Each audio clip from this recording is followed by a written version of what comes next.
What is going on, agents for call centers? En el podcast de hoy vamos a escuchar una comunicación interna de un call center. Esta comunicación interna se hace a través de correo electrónico, así que pon atención a los correos electrónicos de las dos personas, de quién envía, a quién lo envía y también el subject. Y déjame saber en los comentarios cuáles son esos correos electrónicos. Como sabrás, vamos a aprender vocabulario para call center, así que tienes que tener siempre tu cuadernito y tu lápiz al lado para que puedas anotar todas esas palabras, todos esos significados, las formas como se escriben esas oraciones o esas palabras, y así puedas practicar y tener toda tu información en la memoria de largo plazo. How may I help you? Alrighty, everybody, so let's go ahead and get started with today's podcast. In today's lesson, in today's vocabulary for call center, we are going to talk about phone communication. And I have brought you an internal communication at call center as an area that is very, very common in a call center, of course. And obviously, I am going to explain to all of you the vocabulary you need to understand. You need to make sure that you have it in your long-term memory and you can use it in a future conversation, in a future call center interview. So, one more time, this is going to be a communication, or this is an internal communication email in a call center. So let's go ahead and get started. As you may know, emails, they have a certain format. They have a front part, which is the email that the person is sending from. Then we have the to, which is the person who received the email. And we also have the subject, which is the reason of our email. And then we have the body of the email. So our phone communication for call center vocabulary start like this.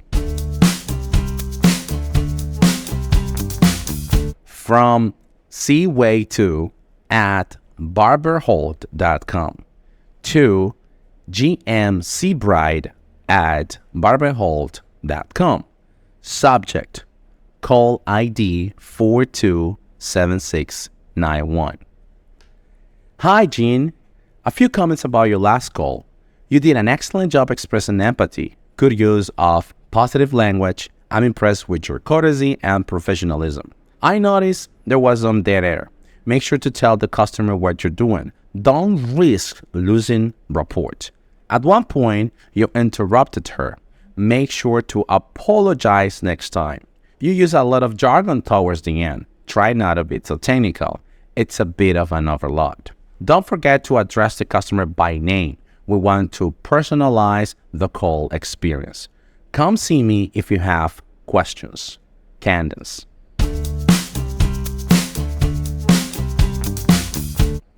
As you can see, the person that is pretty much giving feedback to the customer service representative, it could be either the OM or it could be someone from the QA department. What does QA mean? Quality assurance. Let's go ahead and try it one more time, but this time it's going to be a little bit slower. Here we go.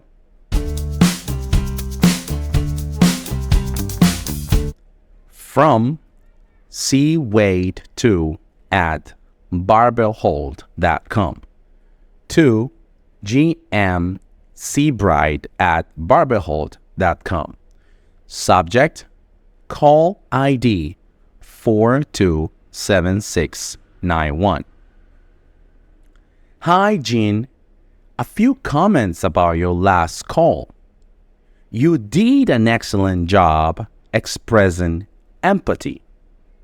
Good use of positive language. I'm impressed with your courtesy and professionalism. I noticed there was some dead air. Make sure to tell the customer what you're doing. Don't risk losing the report. At one point, you interrupted her. Make sure to apologize next time. You used a lot of jargon towards the end. Try not to be so technical. It is a bit of an overload. Don't forget to address the customer by name. We want to personalize the call experience.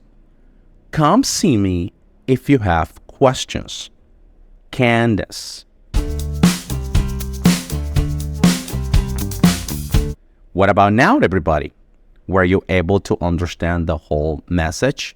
Were you able to understand the whole email? So let's go ahead and get started then with the first part of the email, with the first part of the message. And the message is the following. I want you to listen to it, okay? So here we go. It says the following. Look at this. Hi, Jean. She starts with the name, right? Hi, Jean. A few comments about your last call. And then she says, you did an excellent job expressing empathy. And I am going to start explaining what empathy is. Everybody, empathy, E as in echo, M as in Mike, P as in Papa, A as in Alpha, T as in Thomas, H as in Hotel, and Y as in Yankee.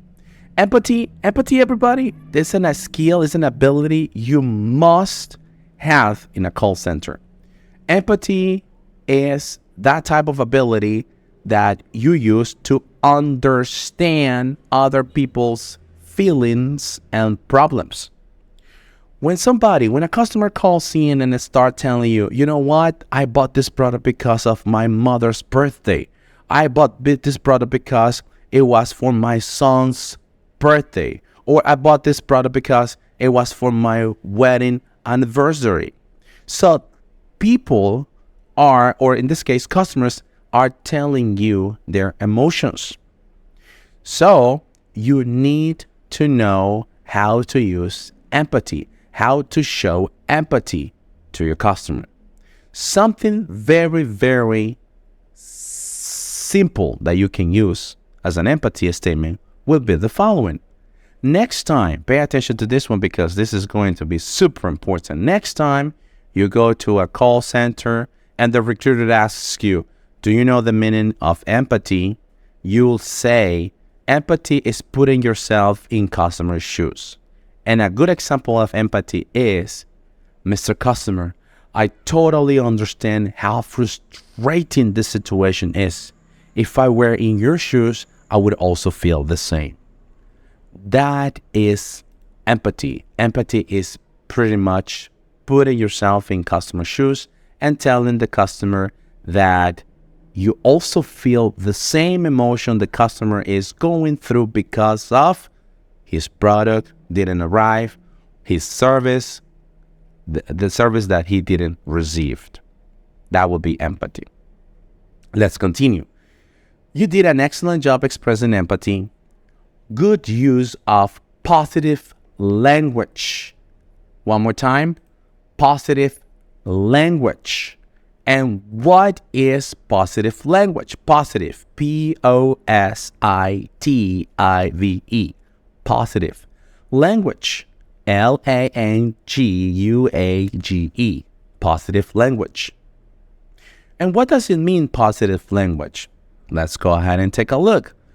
Positive language, everybody, is a technique that incorporates using positive words and phrases with positive attitudes in your everyday conversation. Okay? So in your everyday conversation, everybody, you need to use positive language. Example of positive language, everybody. When you are smiling. When you smile, when you are having a call with a customer and you are smiling to that customer, even though the customer is not seeing you, even though the customer doesn't have any idea how you look like. But just by you smiling when you are on the phone, everything changes. Your intonation changes and you're showing positive language. Another example of positive language will be when you say things like marvelous, splendid, interesting, amazing, impressive, fantastic, Mr. Customer. All those are positive words that you can use in your calls. Example of that would be a customer calls in and the customer states, listen, I just want to know when my product is. I bought it 7 days ago and I haven't received it. I just want to know where is it. Positive language will be something like, I completely understand your concern, Mr. Customer, that you don't know where your package is. Let me rest assured I'll do whatever it takes to provide you an excellent customer service today. Positive language, excellent customer service today. Write it down in your notebook so you can have expressions, you can have vocabulary for call center next time you go to a job interview at a call center. All right, let's continue, guys. It says the following. Good use of positive language. I'm impressed with your courtesy and professionalism. Next line. I noticed there was some dead air. Make sure to tell the customer what you're doing. Dead air. Dead air. Dead air. Dead air. D-E-A-D-A-I-R. Dead air. Look at it. Dead air. Again. Dead air is a period of silence, especially during the call. Imagine that you are calling to a customer and the customer tells you, you know what? I bought a product from your company and I just received it and I got it damaged.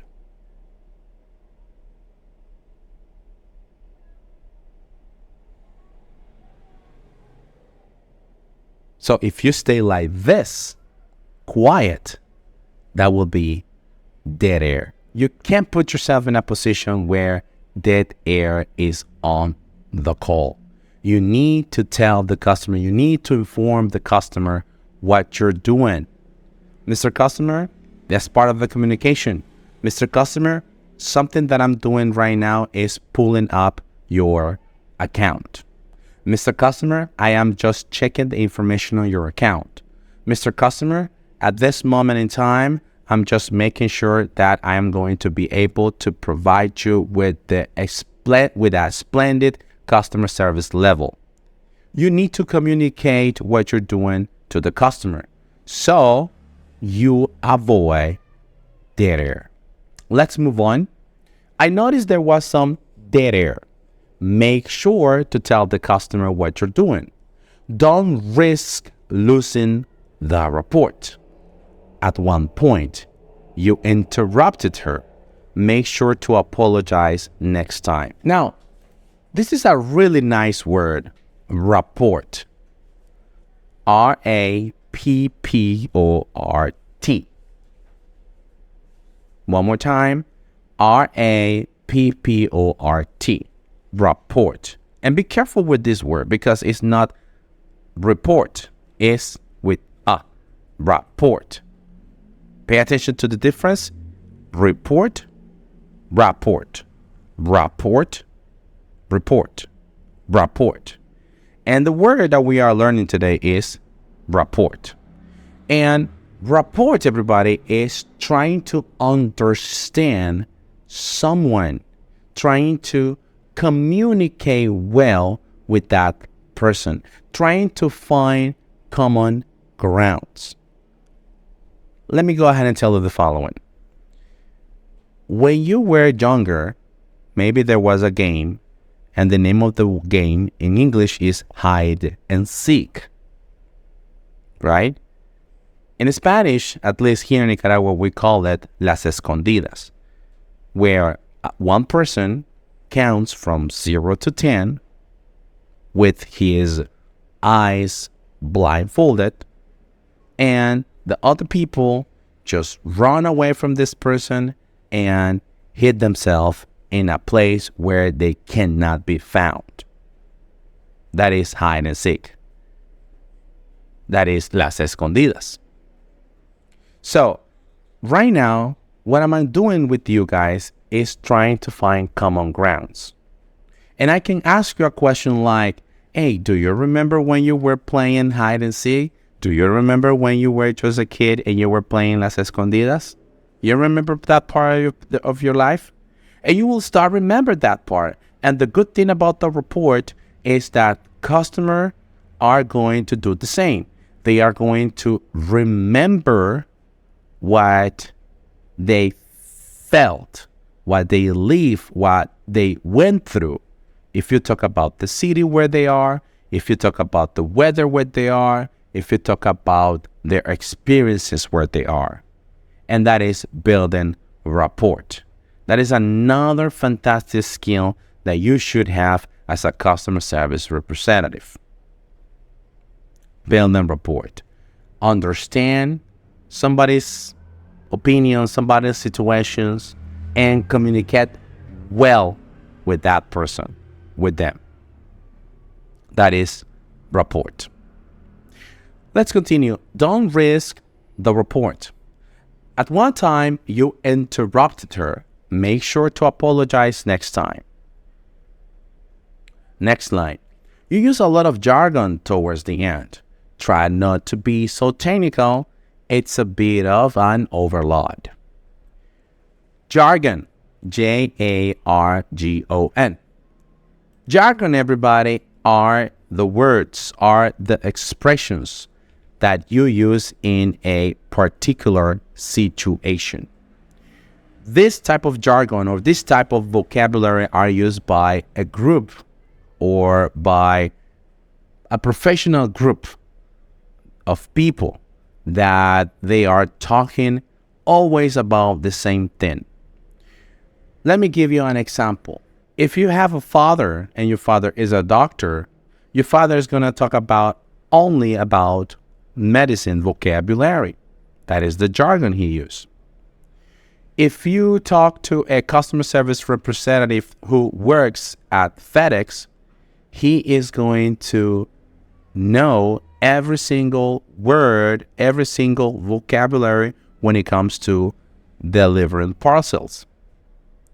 If you talk to a customer service representative from Claro, for example, technical support in this case, this person will know everything about the technical issues and jargons that they use in a call. Now, when you are with a customer, you cannot use the jargon. Let me repeat it one more time.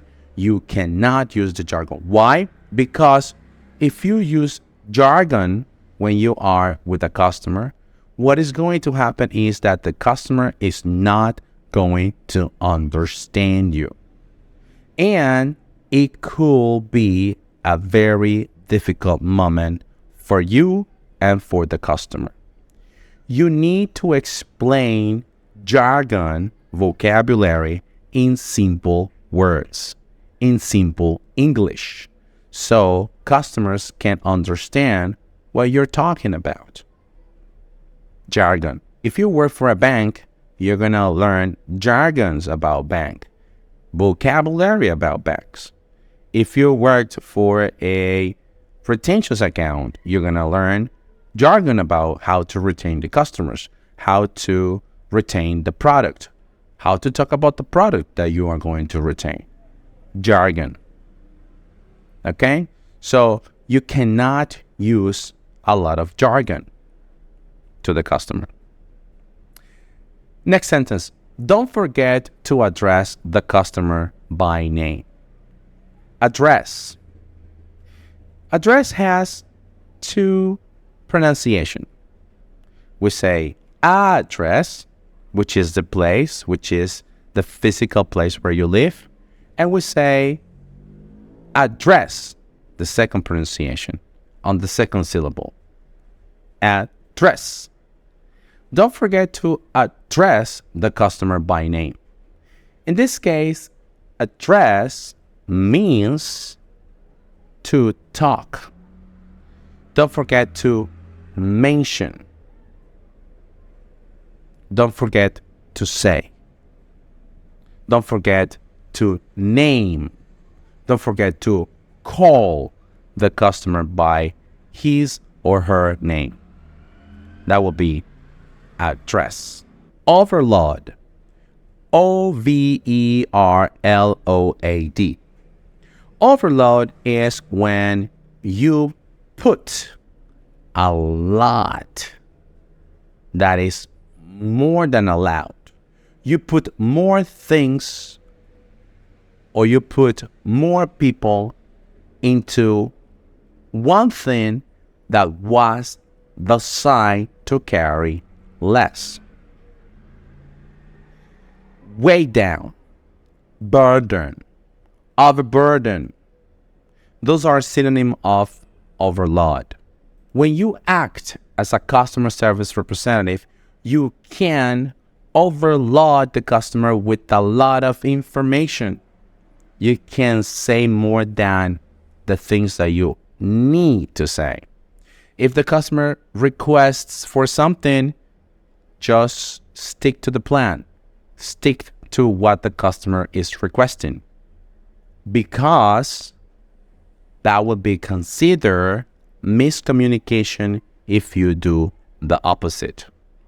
So do not overload the customer with jargon, for example. Too much jargon, too much information customers can process. Don't do that. It will affect your performance. Alrighty, everybody, this is our second podcast on communicating over the phone with the customers. And now, as a homework, something that I want you to do is the following. This is your plan. This is something that you must do. In the comments down below, I want to see your example of empathy. And this is the situation. Ring, ring. You open the call. Thank you very much for calling Nesting ACC. My name is Nestor. How can I help you? And this is the situation. Hey, listen, I bought some earbuds and I got them damaged. They were supposed to be a gift for my wife's birthday today. And guess what? The product I brought from you guys is useless. And I just need my money back. Based on this case, based on this scenario, I want to see your empathy statements. I will be reading to them, and also I will be giving you feedback. Thank you very much for watching, and see you next time. Realmente espero de todo corazón de que el podcast del día de hoy haya sido de mucha ayuda. Recuerda que la repetición constante es la clave para desarrollar tus habilidades de listening, y luego, una vez que desarrollas tus habilidades de listening, puedas comunicarte, puedas comenzar a hablar. Ahora bien, recuerda de que puedes ver una y otra vez estas clases, y el challenge o el reto es de que puedas repetir lo que yo estoy diciendo en los videos. Y si logras hacerlo, también déjamelo saber en los comentarios. De esta forma estoy evaluando tu nivel de escucha y también estoy viendo tu progreso. Thank you very much for watching, and see you next time. Bye-bye. How may I help you? Yeah, I bought a product from you guys and it's broken, but it's still under warranty. Okay, I'm going to put you on hold for a moment.